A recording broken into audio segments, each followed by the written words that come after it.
K2's summit is only the beginning. The real battle is getting down.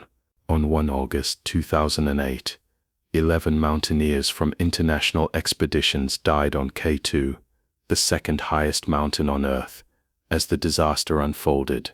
As July came to a close and forecasts predicted improving weather, several climbing teams reached Camp 4 on 31 July, preparing for the summit attempt as soon as conditions allowed. The groups included members from American, French, Norwegian, Serbian, and South Korean teams, along with Sherpas from Nepal, an international team sponsored by the Dutch company Norit, and Pakistani high-altitude porters HAPs. They all decided to join forces for the ascent scheduled for Friday, 1 August. Additionally, a few independent climbers, a solo Spaniard, and an Italian pair, also made their push for the summit early that morning.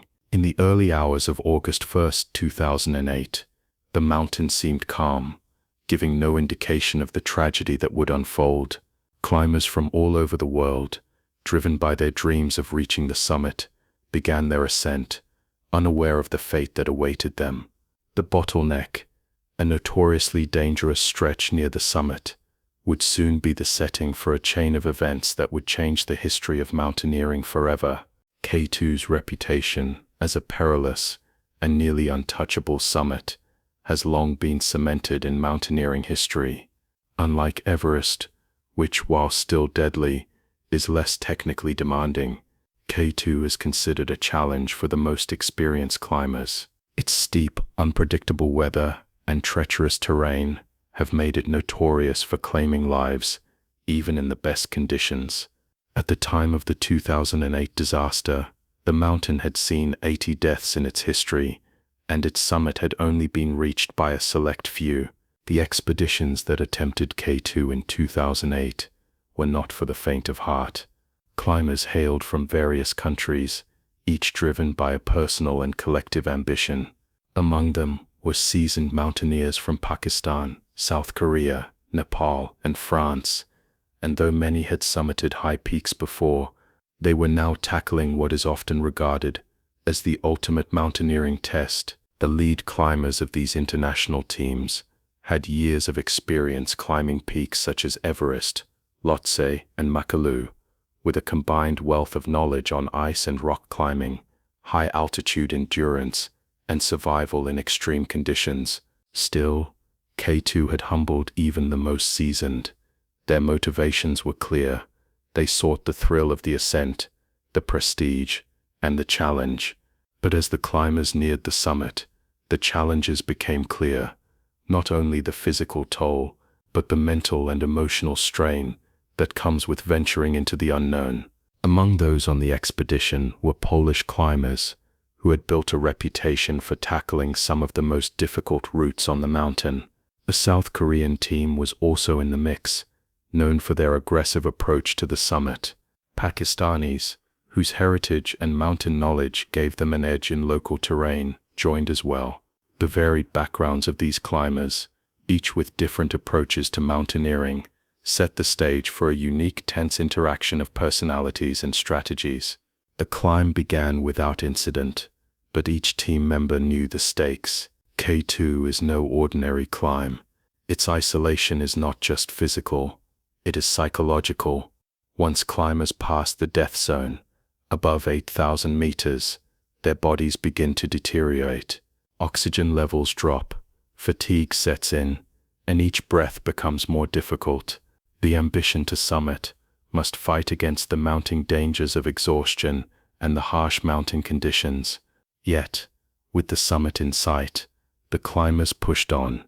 They were not just aiming for K2's peak, but for an affirmation of their strength, skill, and ability to conquer nature at its most extreme.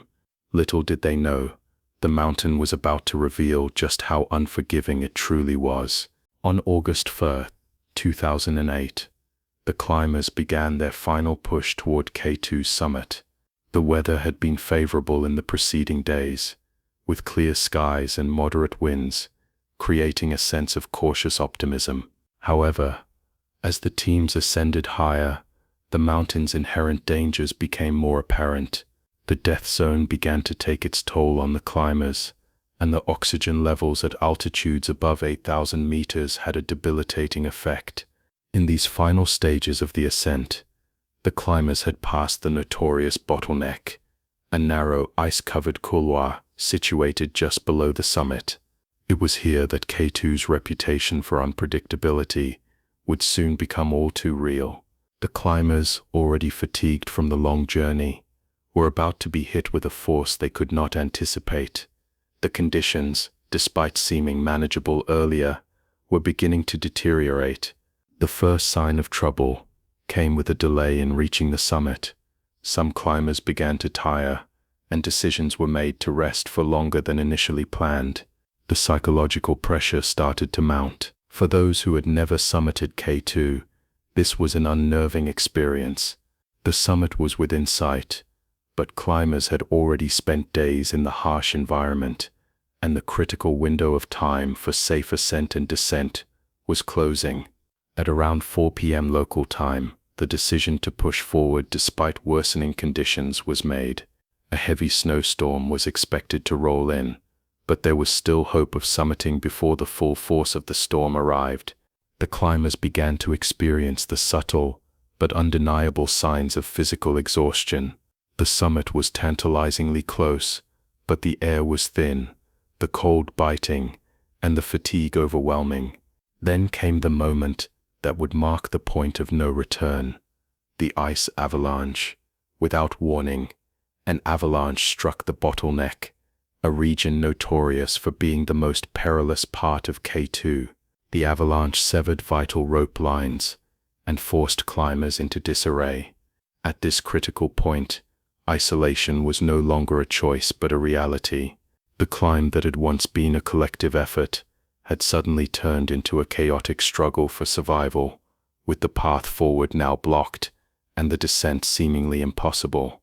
This was the moment when the expedition transitioned from a summit attempt to a desperate fight against the mountain itself. The climbers, already on the edge of their physical limits, were now faced with their greatest challenge. The dangerous descent would now be the only way down, but the path was no longer safe, and the clock was ticking.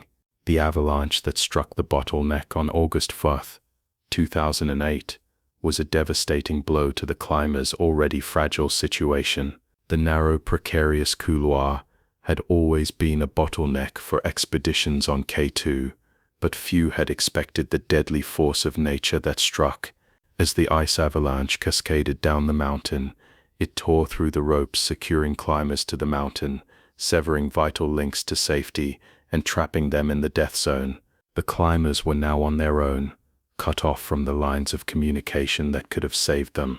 The avalanche struck without warning, leaving the climbers stranded at the worst possible point on their ascent.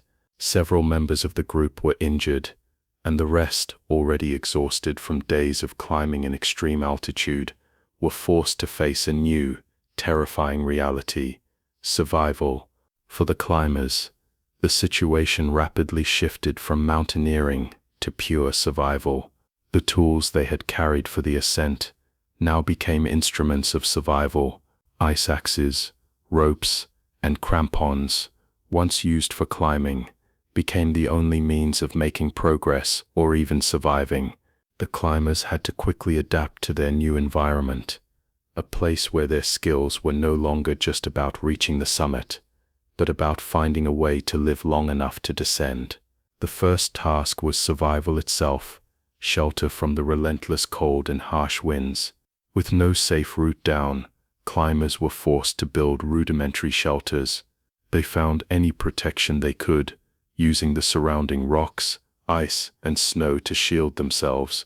For many, these shelters would be temporary at best, offering little in the way of real safety. The cold at this altitude could freeze exposed skin in minutes, and the thin air made every movement a struggle. For climbers who had crossed the Bottleneck, their only option now was to huddle together, conserve body heat, and wait for any sign of a chance to descend.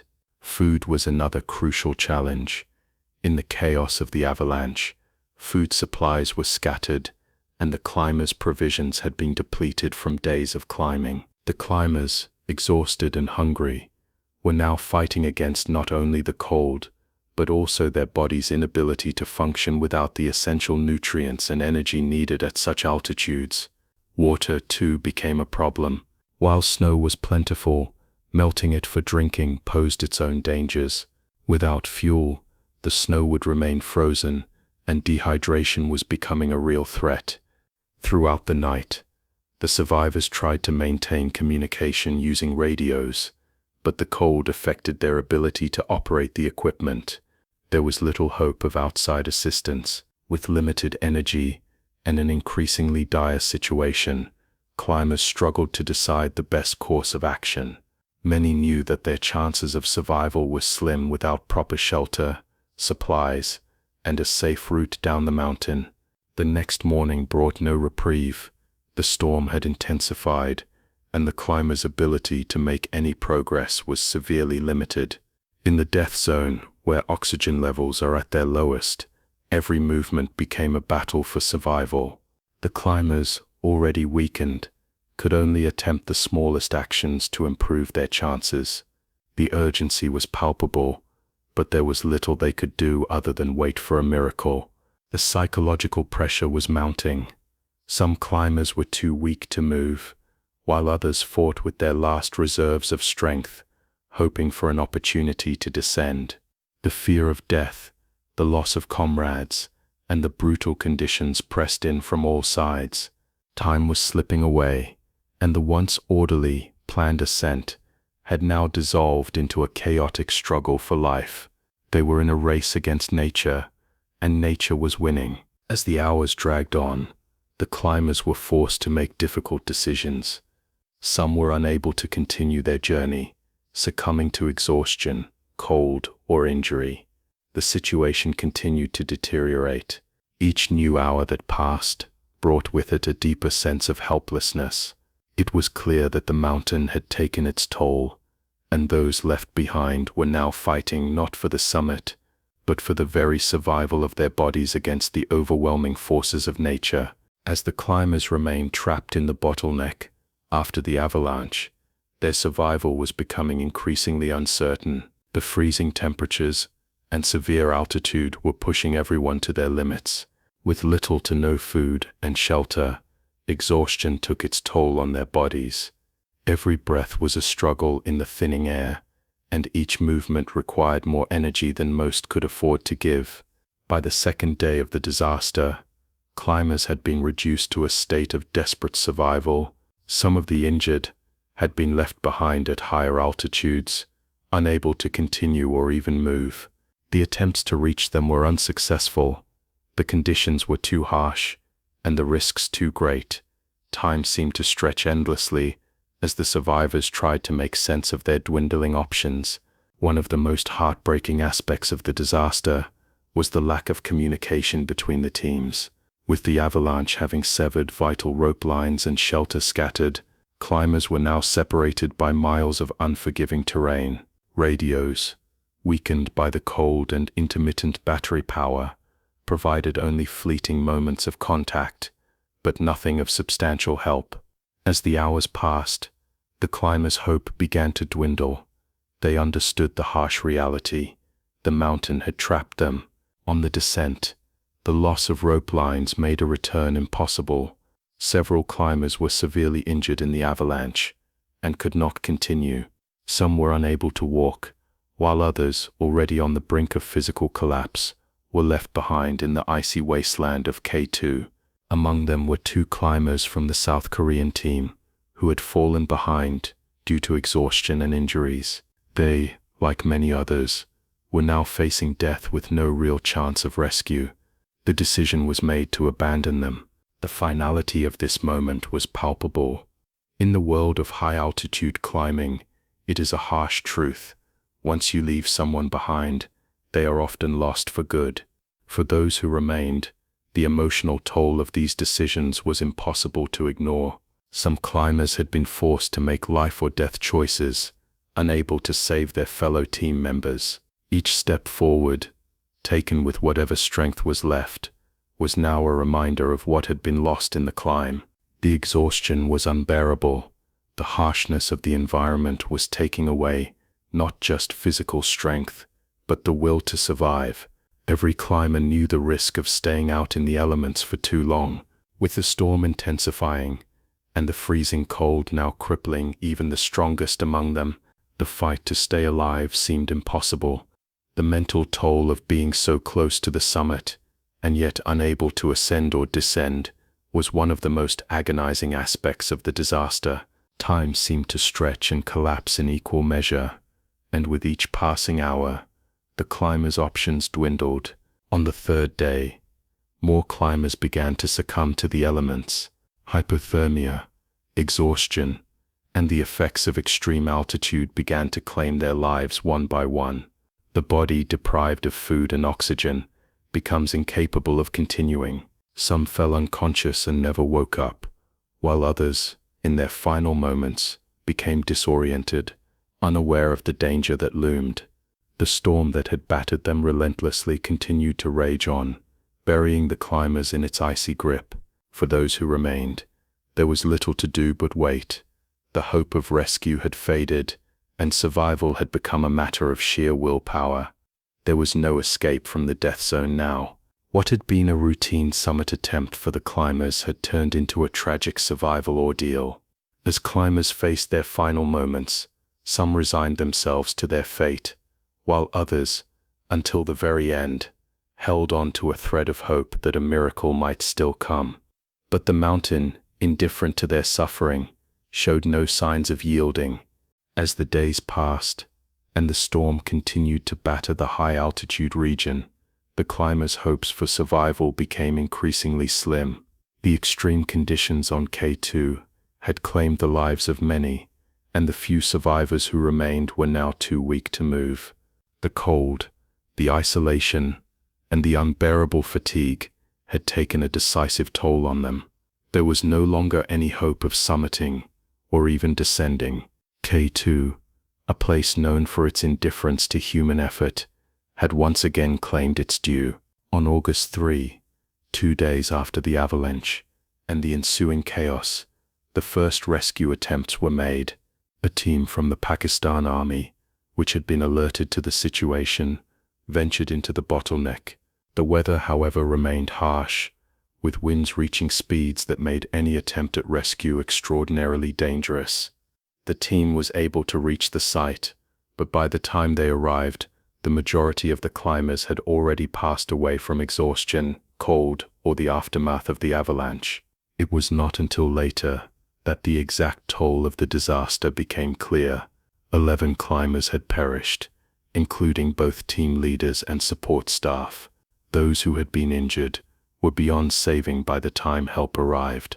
The bodies of the climbers, some of whom had been left behind due to their critical injuries, were recovered, but there would be no chance of reuniting them with their teams. It was a devastating blow, not just to the families of the victims, but also to the mountaineering community, which had watched as one of the most tragic incidents in K2 history unfolded. Among the survivors, there were no celebrations or relief. Those who made it back were physically broken, their minds scarred by the horrors they had witnessed and the choices they had been forced to make. They would return home, but they would carry with them the memories of the friends and colleagues lost in the Bottleneck, and the haunting realization that the mountain had claimed far more than just their physical strength. The aftermath of the K2 disaster was a moment of reckoning for the mountaineering community. Questions arose about the safety of high-altitude expeditions, the risks of attempting K2, and the protocols in place for emergency rescues. It became clear that the mountain was a beast unlike any other, and even the most experienced climbers were not immune to its relentless, unforgiving nature. While rescue teams did manage to recover some of the climbers' bodies, there was no joyous conclusion to the story. No climber could return to the summit. K2 had claimed their lives, and the mountain remained as enigmatic and hostile as ever. For the families of the victims, the loss was a reminder of the high cost of ambition and the dangerous allure of one of the world's most extreme challenges. The K2 disaster of 2008 remains a poignant chapter in the history of high-altitude mountaineering, a tragic reminder of the perilous nature of human ambition when confronted with the brutal power of nature. For those who survived, and for the families of the fallen, the event is a constant presence, a weight that will never fully lift. The expedition had begun with the promise of achievement, the dream of reaching the summit of the world's second highest peak, but it ended in tragedy, with the lives of 11 climbers claimed by the mountain. In the aftermath, the disaster raised profound questions about the ethics and reality of mountaineering. What does it mean to pursue such a goal, knowing that the risks of failure, even death, are so high? The mountaineering community, already familiar with the dangers of extreme altitudes, was forced to confront the harsh truth that no summit, no matter how revered, is worth the cost of human life. For the families who lost loved ones, the disaster was an irreversible event, one that reshaped their understanding of risk, achievement, and loss. The lessons of the 2008 K2 disaster go beyond mountaineering. It stands as a stark reminder of the limits of human endurance, the fragility of life, and the unpredictability of nature. K2, in its majestic and imposing silence, has claimed many before, and it will undoubtedly claim more. Yet, in its power to destroy, it also reveals the resilience of those who attempt the climb. For every climber lost, there are those who survive and continue the journey, not for the glory of the summit, but for the simple will to endure. As the years pass, the names of the fallen climbers are remembered, not as statistics or casualties, but as individuals who gave everything to climb the world's most unforgiving mountain. The mountain itself remains unchanged, an unyielding force of nature that towers above all. It is the climbers who come and go, drawn to its peak by dreams of glory, but K2 endures, ever silent, ever distant. In the end, the 2008 tragedy teaches a quiet lesson. Survival is not defined by reaching the summit, but by understanding the true cost of the climb.